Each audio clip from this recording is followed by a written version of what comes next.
Salam alaikum wa rahmatullah. Je suis Ahmed Arab Aïd Ben Qasim, étudiant en troisième cycle doctorat à l'université de Sidi Ben Abbas, Djilali Liebes, la faculté des sciences exactes. J'ai l'honneur de participer de cette première conférence en physique des matériaux et avec mon intitulé Aperçu des propriétés structurelles électroniques et optiques du superréseau des deux composés CDS et ZNSE à partir du calcul AB initiaux. Donc, pour commencer, on va faire un plan qui va commencer avec une introduction et but de travail. Et puis, on va parler des générateurs en général sur les super réseaux. Puis, on va discuter les résultats et on va finir par une conclusion. Donc, récemment, beaucoup d'efforts ont été faits pour distinguer les matériaux semi-conducteurs et pour les appliquer scientifiquement grâce à leurs propriétés intrinsèques. Ces semi-conducteurs sont très utilisés dans les appareils et les super-réseaux ont été mis à disposition pour une utilisation de nombreuses applications en raison de l'évolution de leur technique de protection, telle que la commande latérale induite par la déformation procédée et l'épitaxie par jet moléculaire et dépôts chimiques en phase de vapeur à basse pression. Le but de ce travail, c'était d'extraire les paramètres physiques à partir des propriétés structurelles et électroniques du super-réseau, évaluer les efforts de différentes configurations de super-réseau sur les propriétés électroniques et observer la dépendance des comportements de la bande interdite sur les couches utilisées. Et puis, on a comparé avec les antécédents théoriques expérimentaux. Qu'est-ce qu'un super-réseau? Super-réseau, c'est une structure composée de plusieurs couches de semi-conducteurs, comme dans notre cas, qu'on va nommer par exemple semi-conducteurs A et B. Et ces couches sont mesurées en nanomètres, qui veut dire extrêmement petites. Ces structures sont utilisées dans la création de nouvelles formes de semi-conducteurs qui présentent des propriétés différentes de celles de leurs matériaux inclus. On pense qu'elles permettent aux scientifiques de créer des matériaux aux propriétés très différentes sans aucun changement d'apparence, comme c'est dans la figure. La première figure, il y a plusieurs couches de semi-conducteurs selon un axe, on appelle l'axe de croissance. La différence de gap entre ces couches de A et B est distribuée entre la bande de conduction et la bande de valence, d'une manière à obtenir une structure faite de puits quantiques et de barrières potentielles. Et cette variété de disposition de puits et barrières nous donne trois types de super-réseaux. Les super-réseaux de type 1, de type 2 et de type 3. Les super-réseaux de type 1 sont, on a deux semi-conducteurs, le premier qui joue le rôle de puits, l'autre le rôle de barrière. Le rôle de barrière sont appelés des systèmes bidimensionnels. Ces deux matériaux jouent le même rôle aussi de trou, la bande de valence, et l'électron de la bande de conduction. Donc nous avons alors deux types de charges, électrons et trous, confinés dans le même matériau, ce qui rend facile la recombinaison. Dans le type 2, nous avons le premier semi-conducteur qui continue à jouer le même rôle, le deuxième aussi. Et ces deux matériaux interchangent leur rôle pour les trous de la bande de valence. On dit alors un super-réseau de type 2. Et pour le type 3, le gap de chacun des matériaux A et B s'aligne d'une telle façon que la bande de conduction d'un matériau chevauche avec la bande de valence de l'autre. Passons aux résultats, nos résultats. Commençons par les propriétés structurales. On a utilisé la FP LMTE implantée dans le code LMT Art à base de la DFT bien sûr. On a calculé le bec modulus, sa dérivée, le paramètre de maille. On a comparé avec, tout d'abord pour les composants, et on a comparé avec les résultats expérimentaux et théoriques. On remarque qu'il y a un bien accord, une légère différence entre les résultats. Les résultats donc sont en bien accord, et ce qui garantit la fiabilité des calculs du premier principe. Et dans la deuxième partie, on a calculé le super-réseau pour 1, 2, 2, 3, 3, 1, 3 et 3, 1. On remarque que 3, que le super-réseau 1, 1 est égal à la moitié de la somme le paramètre de maille de CDS plus ZNSE. Donc Zn, le A de CDS plus le A de ZNSE sur 2, ça nous donne le A du CDS1 et ZNSE1. Et on remarque aussi que pour le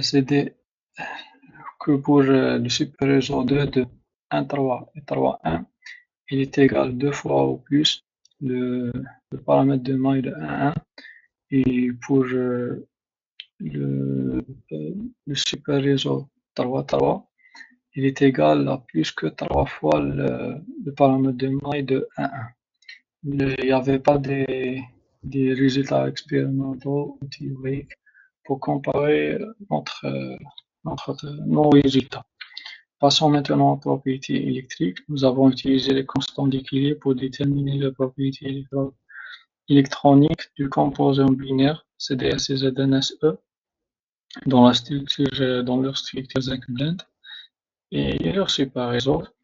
Les valeurs sont sous-estimées par rapport à celles trouvées expérimentalement, mais en bon accord avec les données théoriques, car dans le calcul de structure de bande électronique, dans la DFT, en utilisant l'approximation LDA, elle sous-estime les bandes interdites des semi-conducteurs. Et c'est à cause aussi de l'équation de Konichamp qui ne fournit pas les énergies d'excitation des gaz et particules. Les structures de bande du système tétragonal des super-réseaux sont illustrées en figure 1 et 2. Il y a une bande interdite directe, ce qui intéresse pour les dispositifs opto-électroniques. Et les valeurs des énergies gap du super-réseau sont données dans le tableau. Nous notons que les énergies de gap du super-réseau augmentent à partir de 0,97 lorsque M est supérieur à N, et le nombre de la monocouche M et N n'ont aucune influence sur les niveaux électroniques. Maintenant, passons aux densités d'état. Sont représentés dans ces deux figures. On peut voir que le densité de PDOS des super-réseaux est divisé en 3 régions, entre -8 et -7 dominés par les états 4D du CD, de -6,5 à -6,1 dominés par les états 3D du ZN, et de -5, la troisième partie de -5 au niveau de fermé, elle est dominée par les états 3P, 4S et 4P du S, de Zn et Se respectivement. Donc la contribution dominante des états de tous les atomes, c'est DS, Zn et Se.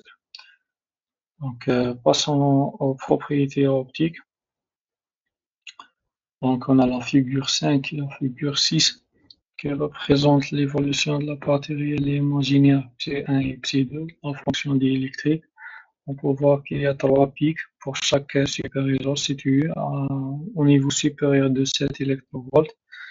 Le spectre de la partie réelle Ψ1 devient négatif entre 5,6 et 25 électrovolts à peu près.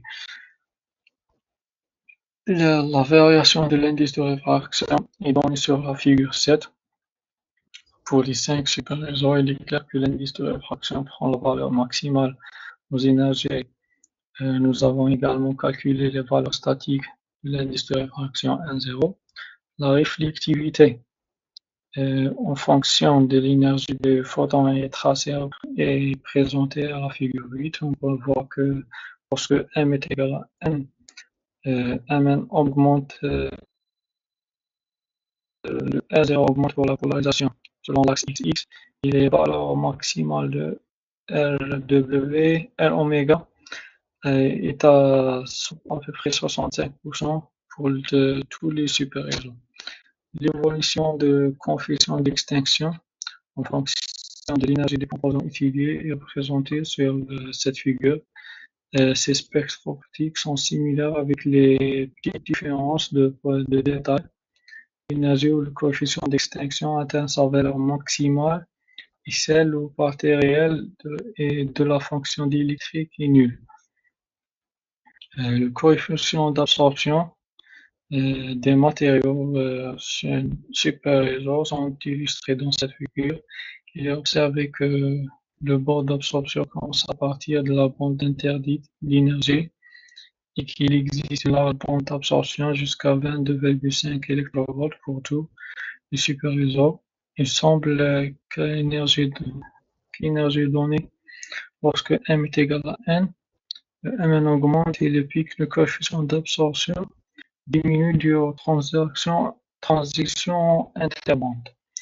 C'est dans la dernière figure, la conductivité optique spectrale dans la gamme des basses énergies une tendance à la baisse. On observe pour tous les super-réseaux qui est dû au mécanisme d'interaction des ondes lumineuses avec l'électron de conduction. On observe aussi que lorsque M est égal à N, Mn augmente et le pic se déplace vers le niveau d'énergie plus élevé pour la polarisation. Là, voilà.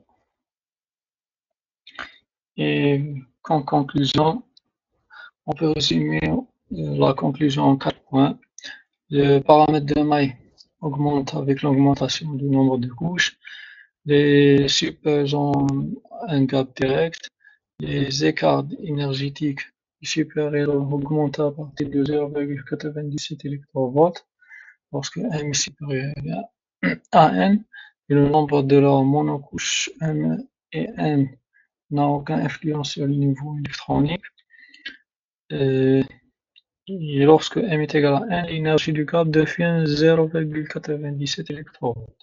La constante diélectrique statique epsilon, l'indice de réfraction statique et la réflectivité statique augmentent avec l'augmentation du nombre de couches N et l'exposition des super-réseaux a une grande importance pour les transitions optiques qui pourraient être utiles pour les régions spectrales visibles et proches infrarouges. Merci beaucoup.